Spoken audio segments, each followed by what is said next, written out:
channel Simple Interventions. This is Madhulika Chatterjee and today I am back with yet another video. So I hope आप सब लोग बहुत अच्छे हैं, safe है इस कोविड-19 से. प्लीज़ सब लोग घर पे रहे, सेफ और सुरक्षित रहें. तो आगे बढ़ते हैं मेरे वीडियो की तरफ. आज जो मैं टॉपिक पे बात करने वाली हूँ या फिर आज मैं अपना एक्सपीरियंस जो शेयर करने वाली हूँ वो है the cost of living in Switzerland. जैसा कि हम सबको पता है स्विट्ज़रलैंड एक बहुत ही एक्सपेंसिव कंट्री है. थ्रू आउट वर्ल्ड में Switzerland one of the most expensive country मानी जाती है और ये बात बहुत सच है. Cost of living in Switzerland is really very expensive. इस वीडियो से मैं आप सबके साथ मेरी जो ये एक्सपीरियंस है, इट्स ऑलमोस्ट अबाउट 1 ईयर मैं यहाँ पर रह रही हूँ, तो मैं आज आप सबके साथ शेयर करने वाली हूँ कि क्या सारी वो एक्सपेंसेस हैं स्विट्ज़रलैंड में जो इसे इतनी एक्सपेंसिव कंट्री बनाती है पूरे वर्ल्ड में से. सो चलिए शुरू करते हैं. The cost of living for one person I will be talking about firstly. तो एक जने के रहने के लिए 1 महीने के लिए यहाँ पर आपको लगभग 2000 फ्रैंक्स तक की ज़रूरत पड़ेगी, जो कि इसकी मैं कन्वर्जन जो है 2000 फ्रैंक्स की मैं ऊपर कहीं मेंशन कर दूंगी. इसकी जो डिनोटेशन है INR में को मंथली खर्चा पड़ेगा 1 महीने के लिए अगर आप यहाँ पर सरवाइव करना चाहते हैं तो, जिसमें से सबसे पहले हम इसे ब्रेक डाउन करेंगे और सबसे पहले हम आएंगे फूड. स्विट्जरलैंड में जो फूड है वो 73% हाई है ये पूरे यूरोजोन से. मतलब यूरोजोन में जितनी जो अलग अलग कंट्रीज है वो सारे से 73% हाई स्विट्जरलैंड में फूड की कॉस्ट है. तो यहाँ पर जो फूडिंग है ये बहुत ज़्यादा एक्सपेंसिव है. 500 to 600 फ्रैंक्स अलग से बचा के रखने पड़ेंगे आपकी फूडिंग के लिए, बिकॉज फूड जो है यहाँ पे बहुत ही ज़्यादा एक्सपेंसिव है. और अगर आप कोप हो गया, मिग्रोस हो गया, ये सारे जो स्विस सुपरमार्केट्स है, आप अगर यहाँ से अपनी शॉपिंग करेंगे ये आपको 500 to 600 के बीच में कुछ आप खर्चे पड़ेंगे.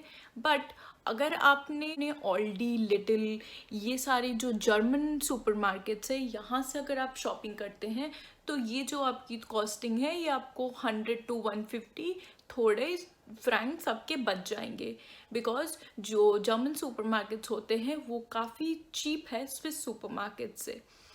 तो ये हो गई फूडिंग के बारे में. दूसरी जो नीड है वो है हाउसिंग की. तो अगर आप यहाँ पर रह रहे हैं तो ऑफ कोर्स आपको हाउसिंग की ज़रूरत पड़ेगी और हाउसिंग जो है वो भी काफ़ी एक्सपेंसिव है कंपैरेटिवली टू अदर कंट्रीज़. अगर आप मेन सिटी ज़ुरिक में रहने की प्लानिंग कर रहे हैं, it's one of the most expensive cities here in Switzerland. और यहाँ पर अगर आप 1 बेडरूम में रहने की प्लानिंग कर रहे हैं in Zurich, then it's going to cost you around 1400 francs to 1700 francs per month.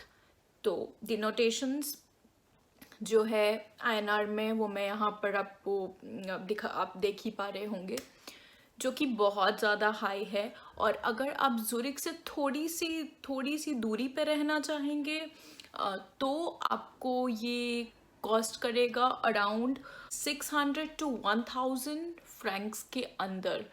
Because आप अगर थोड़ा सा आउटस्कर्ट्स में रहेंगे वहाँ पर जो है वहाँ पर घरों की रेट्स हैं वो थोड़ा कम है रेंट यहाँ पर. बट मेन सिटी ज़ुरिक में बहुत ज़्यादा है. बट अगर आप थोड़ा दूर में भी रहेंगे still I would say 600 to 1000 is really big money. And but जो है वो है, that's why it is one of the most expensive places. यहाँ पर जो मोस्टली हाउसेस होते हैं वो सारे नॉन फर्निश्ड होते हैं.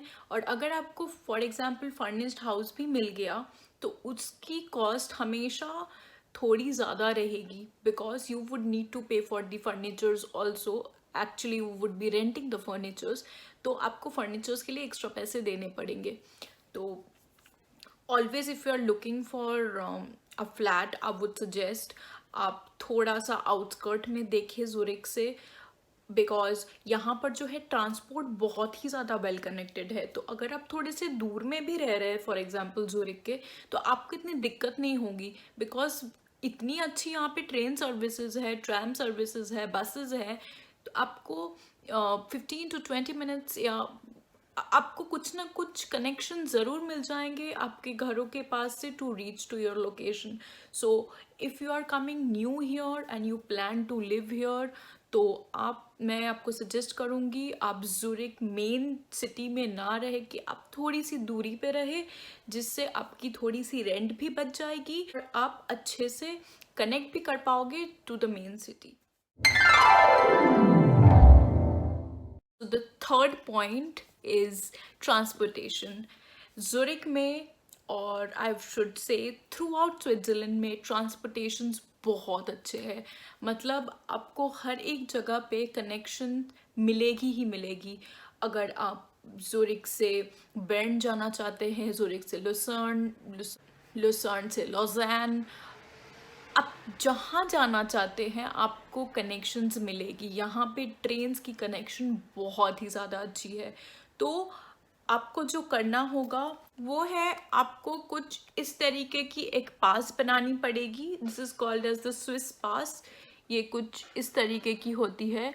तो आपको ऐसी एक पास बनानी पड़ेगी, और ये बनाने के लिए आपको you need to go to the SBB, Zurich SBB, या फिर कहीं पर भी थ्रू आउट स्विट्ज़रलैंड जो SBB होती है वहाँ पर आप जा सकते हैं. हर एक ट्रेन स्टेशन में ये मौजूद होती है, ये इनकी offices.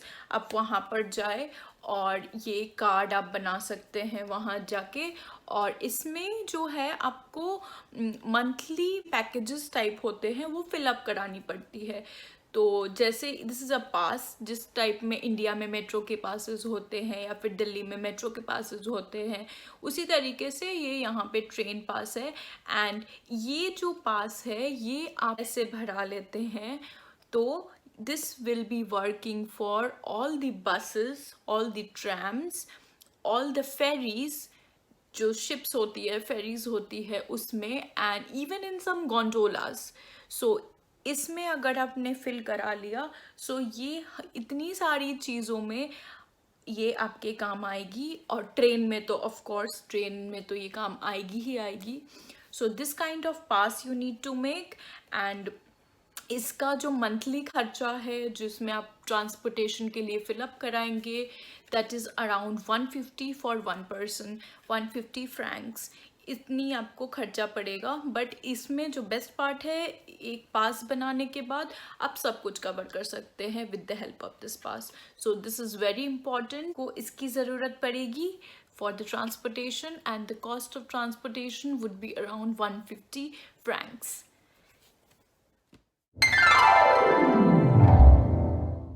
So let's move on to our fourth point, which is the health insurance. Well, food, housing and transportations तो हमने cover कर ली. अब आते हैं health insurance के बारे में, जो बहुत important है. Living in a country and being covered, because medically covered होना बहुत ज़्यादा important है. तो यहाँ पर मैं ये ड्रॉबैक बोलूँगी या फिर अच्छा बोलूँगी, I don't know how to get this to you all.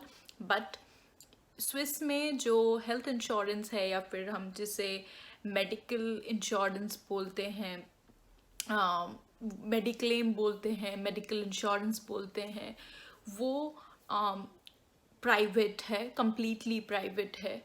तो एंड काफ़ी एक्सपेंसिव भी है. तो it's private and it is expensive. Whereas most of the European countries में ये जो हेल्थ है ये यूजुअली गवर्नमेंट से कवर्ड होती है. Because whenever person is working there, उनके जो सैलरीज होते हैं वहीं से ये डिड्यूस हो जाते हैं, usually in other European countries. But Switzerland में ऐसा कुछ नहीं है. यहाँ पर यू हैव टू पे privately for your own health insurance. And काफ़ी तरह के यहाँ पे पैकेजेस होते हैं ये हेल्थ इंश्योरेंस के, जिसके कवरेजेस डिफरेंट टाइप के होते हैं. तो बहुत सारे कंपनीज़ हैं, आपको इफ़ेक्टिवली चूज़ करना पड़ेगा. बट मैं आपको एक एवरेज और एक रफली कैलकुलेशन में बता सकती हूँ कि अराउंड आप 150 पकड़ के चलिए इसकी कवरेज 150 तक आप पकड़ के चलिए। इससे ऊपर ही होता है, ये मैंने मिनिमम आपको बोला। The minimum amount for health insurance here in Switzerland with the most cheapest package I would tell you is around 150 for one person, जिसमें शायद कवरेज बहुत लिमिटेड है। तो it depends upon package to package. अब जितना अच्छा package लेंगे उतना आपका जो मंथली हेल्थ का रेट है वो बढ़ जाएगा। But the starting one is 150 Franks. जो अब लास्ट जो है वो है मिसलेनियस। आपको अपने छोटे मोटे चीज़ों के लिए you have to keep 200 separately, इसीलिए मैंने आपको ओवरऑल 2000 बताया। बिकॉज देखिए मिसलेनियस होता ही होता है, हम सोचते हैं यार मिसलेनियस किस चीज़ का, बट देखिए फूडिंग, हाउसिंग, ट्रांसपोर्ट, हेल्थ के बाद भी कुछ थोड़ी चीज़ें आ जाती है। आपको अगर शॉपिंग करनी हो या फिर कुछ इमरजेंसी आ गई या फिर कभी कहीं कुछ ज़्यादा कम हो गया, तो वो जगह पे miscellaneous money 200 Franks you should always keep for your emergency. आज अगर आपने कभी अपनी टिकट रिन्यू करना भूल गए, सो आपको फाइन ही 200 फ्रैंक्स की करनी पड़ेगी। सो 200 francs, I think that's the minimum I'm telling you you should keep for your miscellaneous। ये सारे चीज़ों को लेकर मैंने आपको एक फिगर 2000 का बताया फॉर वन पर्सन। और यही अगर आप 2 जने रहें तो ये देखिए बाकी चीज़ें थोड़े बढ़ जाएंगे, बट हाउसिंग जो है, जो मैंने आपको 1000 बताई, अगर आप थोड़े से दूर रहें ज़ूरिक से तो मैंने जो आपको 1000 बताई वो हो जाएगी फॉर एग्ज़ाम्पल 1500 to 1600। तो और जो फूडिंग है उसमें भी 100-150 फ्रैंक्स की डिफरेंस रहेगी। इस तरीके से अगर आप 2 जने रहने की प्लानिंग कर रहे हैं इन Switzerland, it would cost you around 3000 to 3500। अगर आप एज अ स्टूडेंट आने की यहाँ पर ट्राई कर रहे हैं, then you know it's better if the university is providing you with some kind of hostel, it is better to live in those kind of hostels, because अगर आप अकेले रहने चलेंगे तो आपको बहुत ज़्यादा ही कॉस्ट करने वाला है। एंड अगर आपको यहाँ पर आपने अगर कोई डिग्री करी है या फिर आप प्लान कर रहे हैं कि आप यहाँ पर अपनी कोई डिग्री कंप्लीशन करेंगे, तो वो होने के बाद आपको स्विट्ज़रलैंड गवर्नमेंट जो है 6 मंथ्स की टाइम देती है, जिसके अंदर अगर आप चाहे तो आप अपने लिए कोई नौकरी ढूंढ सकते हैं। और उसके बीच अगर आपने अपने लिए कोई जॉब ढूंढ लिया, then you can acquire a work permit, जो कि 2 टाइप की फॉर नॉन यू सिटीजन्स मैं बात कर रही हूँ। फॉर यू सिटीजन्स बहुत ज़्यादा बेनिफिट्स है, but since I am non you citizens, I would be talking about non you citizens. Non you citizens में हो गए जैसे इंडिया से, अगर हम इंडिया से कोई आए और यहाँ पर मैंने कोई कॉलेज में अपनी स्टडीज़ कंप्लीट की, and may be after that in the 6 months span I find a job, तो डिपेंड्स अपॉन मुझे क्या वर्क परमिट मिलता है। If I get a B work permit, then my B work permit would be eligible for 1 year or more than 1 year। और अगर मुझे L permit मिला, depends upon the contract, तो वो होगा L permit is always less than 1 year and more than 3 months। तो ये 2 type के जो परमिट्स हैं ये हमें मिलते हैं from the non-EU citizen। Alright guys, so that's all from my end for today's video।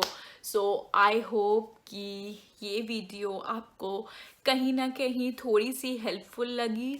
तो अगर आपको हेल्पफुल लगी तो प्लीज़ इस वीडियो को लाइक करेंगे और मेरे चैनल को प्लीज़ सब्सक्राइब कीजिए, और कमेंट में मुझे ज़रूर बताएं कि अगर आपको कोई क्वेश्चंस और है तो I will be very happy to clear them.